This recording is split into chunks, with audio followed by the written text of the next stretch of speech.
Tuuli, sa tahtsid endale kanasid aeda?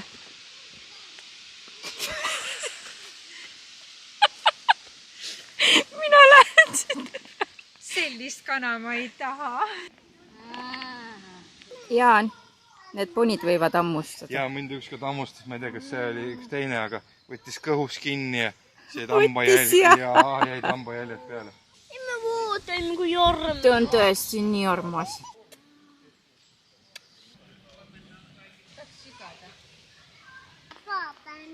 Nii. Sõbrakaka. Nii armas.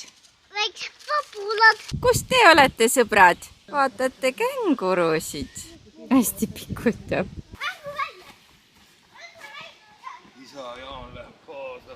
Vaatab, mis lapsed lollusi ei teeks. Vot see on eesel. Kohalik jaanalind. Emme, kas on plasmassist? Ei, see on päris. Oota, ära tee niimoodi. Vaata ka mille. Päris muna. Katsu. See on metallist. Seda ikka.